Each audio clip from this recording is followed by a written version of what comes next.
She demanded I apologize to her rude best friend.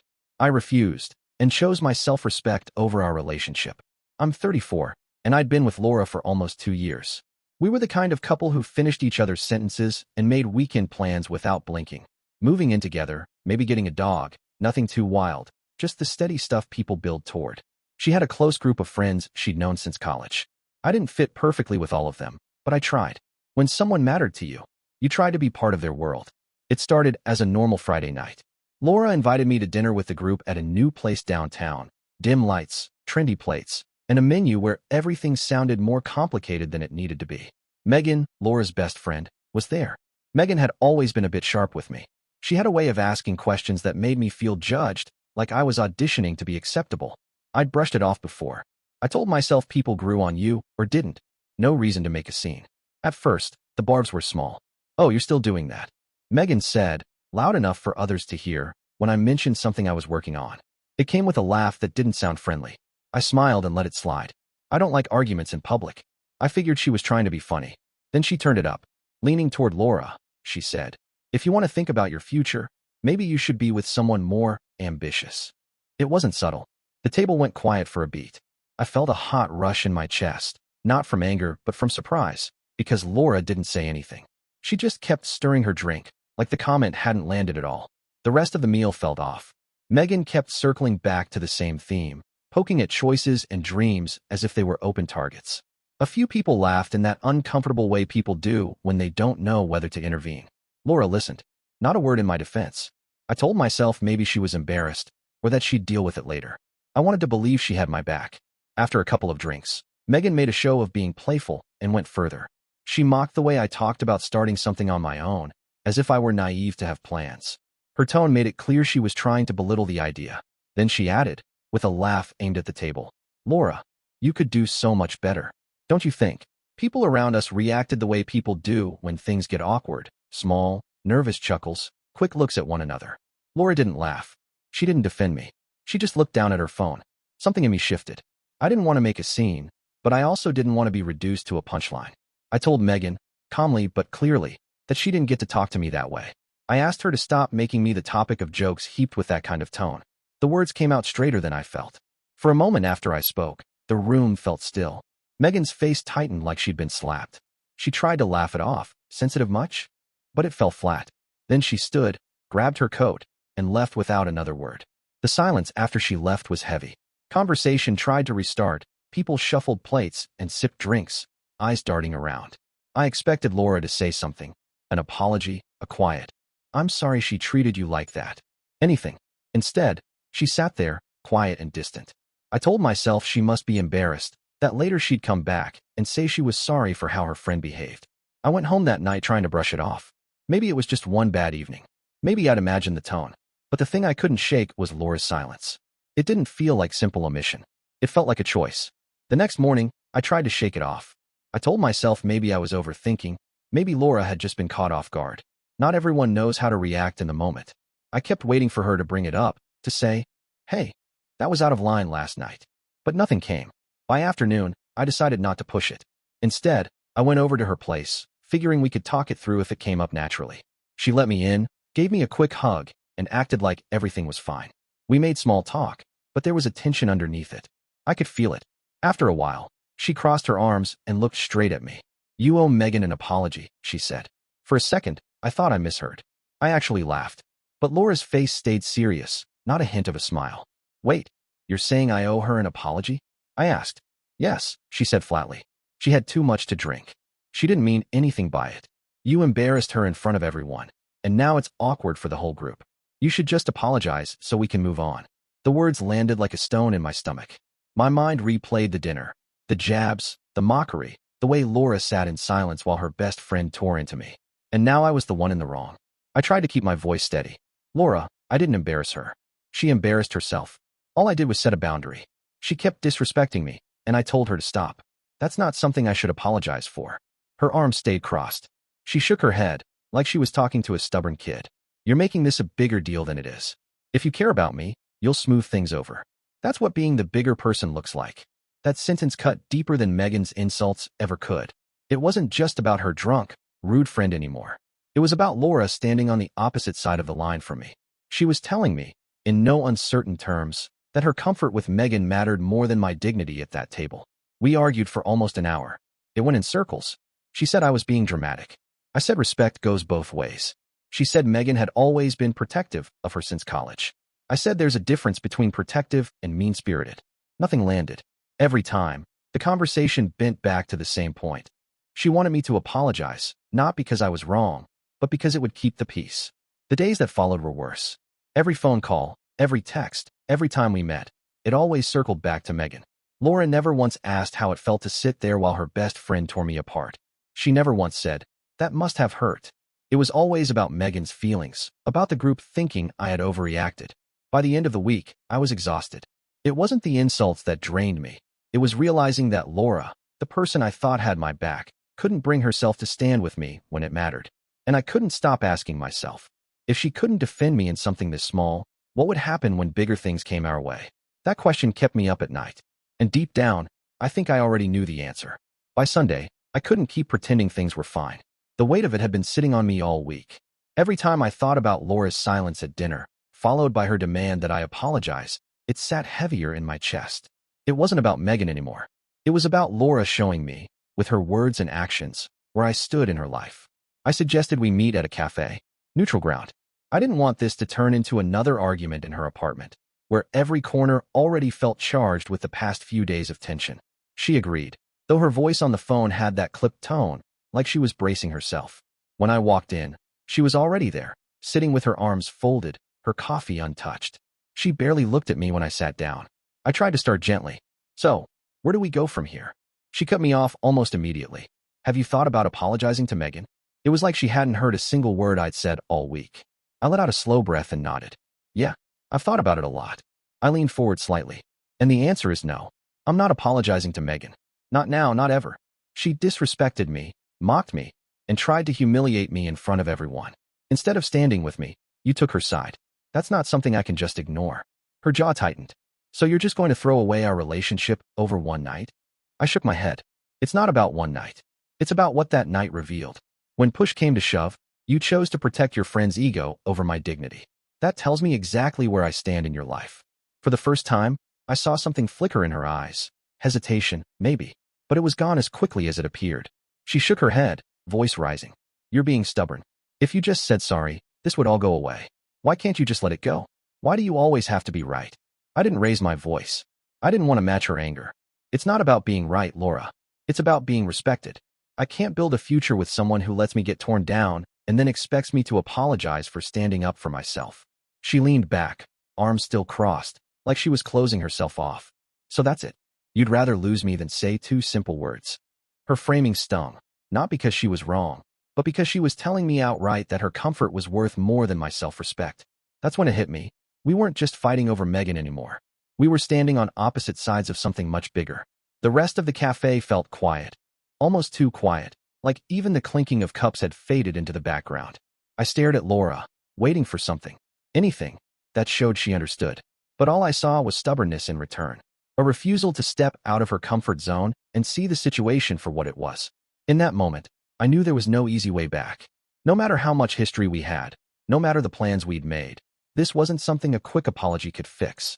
And deep down, I realized, if she couldn't stand with me in something so clear-cut, then maybe she was never really standing with me at all. I sat there across from Laura, watching her sip her coffee like we were having a debate about dinner plans instead of our relationship. That casualness hit me harder than her words. It was like she didn't understand what was at stake. I leaned forward. "Do you even realize how humiliating that dinner was for me? Sitting there while your best friend called me a failure and mocked me in front of everyone? And you?" I paused, my throat tightening. "You didn't say a word." Her eyes narrowed. "You're exaggerating. She was drunk. People say stupid things when they drink. You should have just laughed it off." I shook my head slowly. "No, that wasn't some slip of the tongue. She knew exactly what she was doing. And you let her. Then you came to me, not to check how I felt, not to say she crossed a line, but to demand I apologize. Do you see how backwards that is?" Laura crossed her arms tighter, like she was shielding herself. "You embarrassed her in front of everyone. That's the part you keep ignoring. If you had just stayed calm, it wouldn't have blown up." Her words stung, but more than that, they told me the truth I didn't want to admit. She wasn't listening to me. She wasn't even trying. I steadied my voice. Laura, respect is a two-way street. Megan tore me down, and you're asking me to fix it so your friend feels comfortable again. What about me? Do I not deserve the same respect? Her expression softened for half a second, then hardened again. This is why Megan says things like that. You take everything so personally. Not everything's an attack. I sat back in my chair, stunned. So now you're defending what she said? She sighed. I'm saying you blew it out of proportion. She's protective of me, always has been. She just doesn't want me to settle for less.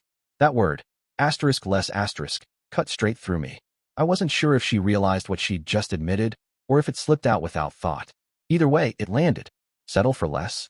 I repeated, my voice low. That's how you see me? Her eyes darted away. I didn't say that. Don't twist my words. But she had said it.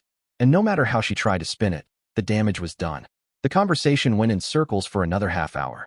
I told her how drained I felt, how every conversation since that night had been about Megan's feelings, not mine. I asked her if she even cared how I felt, or if her loyalty to her friend would always come first. Her answers never changed. You're overreacting. Don't make this bigger than it is. If you care about me, just apologize. By the time I left the cafe, I felt hollow. Like something inside me had already broken, even if I hadn't admitted it yet. That night, lying in bed, the question replayed in my mind. If she couldn't defend me in something this obvious, what would happen when life threw something bigger at us? What if it wasn't just her friend making digs? What if it was her family, her coworkers, strangers? Would she stand by me, or stay quiet again? The answer felt clear, even if I didn't want to face it. And that's when I realized. I was already standing at a crossroads. By the middle of the week, I could feel the distance between us like a wall. Every conversation, we had circled back to the same point. Megan. It didn't matter if I called her to ask about her day or stopped by to watch a movie. Eventually, it all boiled down to her saying, "You need to fix this." I started noticing little shifts too. She wasn't as warm when I came over. Our conversations felt shorter, colder. Even small gestures, like holding hands or laughing at something dumb on TV, felt forced, as if she was holding back. It was like the relationship itself was on pause until I gave in and said the words she wanted me to say. The thing was, I could have said them. I could have swallowed my pride, mumbled, "I'm sorry," to Megan, and pretended it meant nothing. But every time I pictured it, I felt this knot in my chest. Because it wouldn't have been just about smoothing things over. It would have been me admitting that my self-respect came second to Laura's comfort. And once you give that up, you don't get it back. By Sunday, I'd had enough. I asked Laura to meet me at the same cafe. I didn't want another argument in her apartment, surrounded by reminders of the life we'd been planning. I wanted neutral ground, someplace where the truth could sit between us without distraction. She showed up 5 minutes late, her face already tight, like she knew what was coming. She slid into the chair across from me, arms crossed, eyes sharp. "So," she said, without any preamble, "have you thought about apologizing?" The words were so familiar it felt like we were replaying the same conversation for the 100th time. But this time I was ready. "Yeah," I said. "I've thought about it a lot." Her eyes lit up, like she thought she'd finally worn me down. But then I shook my head. And the answer is no. I'm not apologizing to Megan. Not now, not ever. Her face fell, then hardened. "So you're just going to throw us away over one stupid night?" I leaned forward, steady and calm. "It's not about one night. It's about what that night revealed. When your best friend disrespected me, mocked me, and tried to humiliate me, you didn't defend me. You didn't even check on me afterward. You waited until the next day to demand that I apologize. That tells me exactly where I stand in your life." For a split second, something flickered in her eyes. Maybe guilt, maybe doubt. But it was gone just as quickly. She shook her head, her voice sharp. "You're so stubborn. If you just said sorry, this would all go away. Why are you making it bigger than it has to be?" "Because it is bigger," I said quietly. "It's about respect. If I apologize to Megan, I'm telling you that I'm okay with being treated like that. And I'm not." Her jaw clenched. "You'd rather lose me than say 2 words?" I didn't answer right away. I looked at her, really looked at her, searching for some sign that she understood, that she saw how much this mattered. But all I saw was the same wall I'd been staring at all week. And in that moment, I knew. There was no easy way back. Silence hung between us after my last words. Laura sat there, staring at me like I'd just spoken another language. Her fingers tapped against her coffee cup, sharp and impatient. Finally, she leaned forward. "You know what I think?" she said. "I think you're blowing this up because you like being the victim. Megan made a couple of comments. Fine, they weren't nice, but you turned it into a war. And now you're punishing me for it." Her words stung, but I kept my tone steady. "Laura, I'm not punishing you. I'm telling you how it felt. Your best friend insulted me in front of everyone, and you let it happen. That's the part you're not hearing. She shook her head. You always twist things. Megan was drunk. Everyone knew she didn't mean it. But you made it public. You embarrassed her, and by extension, you embarrassed me. I let out a small laugh, more from disbelief than humor. So me standing up for myself embarrassed you? That says a lot, Laura. It really does. Her eyes flashed. Don't put this on me. All I wanted was for you to be the bigger person. To say sorry and move on. That's what adults do. I leaned back in my chair, studying her. No, adults don't let someone disrespect their partner and then pretend it didn't happen. Adults set boundaries. Adults defend the people they claim to love. For a moment, her face softened. She looked down at her hands, and I thought maybe, just maybe, something was breaking through. But when she looked up again, her walls were back up, stronger than ever. You think you're some noble guy for standing your ground, she said bitterly. But from where I'm sitting, you're choosing your pride over us. That one hit me, because for a long time, I wondered if that was true. Was I being prideful? Was I letting my ego cost me a relationship that, until now, I thought was solid? But then I remembered that night at dinner, the way Megan's words cut, the way Laura's silence hurt even more. And I knew it wasn't pride. It was principle. I leaned in, voice low but firm. Laura, this isn't about pride. It's about knowing my worth. If you can't stand by me in something as simple as this, how could I trust you to stand by me when life gets harder? Her lips pressed into a thin line. She didn't answer right away. Instead, she whispered, almost to herself, I can't lose Megan. She's been in my life longer than you. The truth in that moment was crystal clear. She had chosen. I nodded slowly. And I can't lose myself. Not for Megan. Not for you. Not for anyone. Her eyes filled with something. Anger, regret, maybe fear, but she blinked it away before I could tell. So that's it then? She asked. You're really walking away because I asked you to apologize? I held her gaze, steady and unshaken.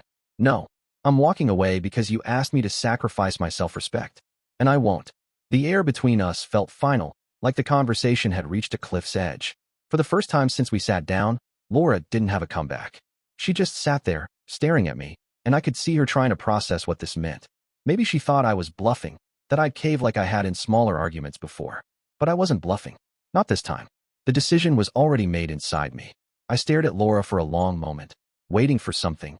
An apology, a crack in her wall, even just a flicker that she understood what this meant. But nothing came. She just sat there, arms crossed. Holding her ground like this was some negotiation she could still win. I pushed my chair back and stood. I slipped a $10 bill under my untouched coffee, the sound of it hitting the table louder than it should have been. I don't owe Megan an apology, I said quietly. I owe my self-respect. And if you can't see that, then we don't have a future. Laura's lips parted, but no words came. I didn't give her the chance to find them. I turned, walked out of the cafe, and didn't look back. The first week was brutal. Breakups always are. My phone felt too quiet. Nights felt too long. I caught myself reaching for my phone to text her, to check in, to say something, anything. But every time my thumb hovered over her name, I remembered that dinner table. I remembered Megan sneering at me, and Laura sitting in silence, letting it happen. And I remembered her voice the next day, cold and unyielding. You owe Megan an apology. That memory hurt worse than the loneliness. 2 weeks later, my phone buzzed with a text from Laura. I hesitated before opening it, already bracing myself. It wasn't what I expected. She said she'd been thinking a lot about what happened. That maybe she hadn't handled it right. That Megan had never apologized. Not to me, not even to her. She admitted she regretted letting her friend's behavior come between us. For a minute, I felt that old pull, the urge to forgive, to smooth things over, to pick up where we left off. But then I realized, her regret wasn't about defending me. It was about losing me. And those are two very different things. I didn't ignore her. I told her I appreciated her honesty, that I was glad she could admit it. But I also told her the truth. The damage was done. Because once you see where you rank in someone's priorities, you can't unsee it. She tried again a few days later, asking if we could meet, if we could at least talk it through. I said no, not out of anger, but out of clarity. Walking away wasn't easy, but it was necessary. Now, looking back, I don't regret it. Sometimes respect costs you a relationship. But here's the thing. Losing someone who won't stand with you isn't really a loss at all. Laura made her choice that night at the dinner table. And when she doubled down afterward, she showed me exactly where I stood. I made my choice too, not to compromise who I am just to keep the peace. And if I'm being honest, I think that was the first time in a long time I really chose myself. I appreciate you watching till the end. Hit that subscribe button and stay tuned for more content.